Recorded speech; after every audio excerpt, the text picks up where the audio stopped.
Hi, I'm Anirudh Damani. It is April 29th, 2019. This is my fourth video log, which is on 4 suggestions that can make your next investment pitch successful. On Saturday, I was part of a mentoring panel that was advising startups that are presenting at Startup Turkey on how they could make their pitches effective. The startups were allowed 2.5 minutes to present, and at the end of that, the mentors provided very specific feedback on how their pitches could be made more effective.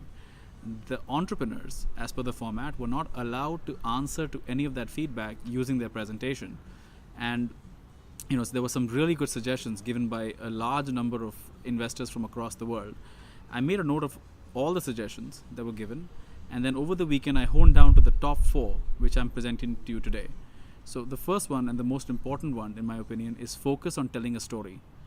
Too many times startups come up with 40-page pitch decks and get lost into the technical jargon or into unnecessary tangents instead of focusing in on who is the target customer, what are the problems that they're facing, and how many of those target customers exist.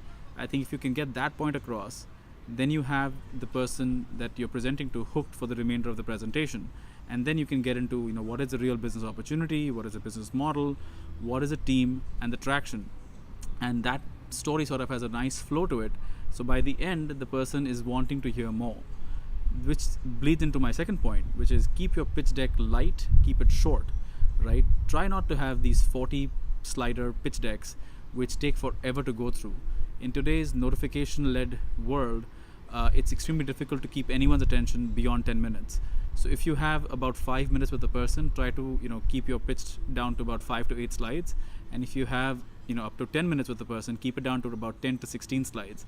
But anything beyond that, you're definitely going to be getting a glazed over look on those people's eyes, and they're going to get lost. And just because I'm saying 10 to 16 slides, please don't take a 40 slider and cram it into 16 slides by reducing the font.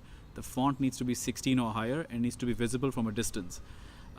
Next, and this again is a take away from the first 2 points, is understand the focus of your pitch is not to get the investment. The focus of your pitch is to get the next meeting, right? And as long as you have the next meeting, then you can have a series of meetings. So just be intriguing enough, just be interesting enough to warrant a second meeting, right? Try not to focus on getting the investment on the first pitch itself.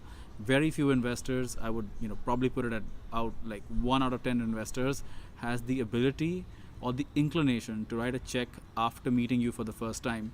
Most of them will have committees, they'll have people that legal advisors, they'll have due diligence procedures that they have to go through before they can write you a check. And when you focus your attention on just getting the second meeting, I think you'll tell a better story. You'll keep your pitch lighter, and you'll focus on just getting enough interest to get a second meeting. And then last, practice.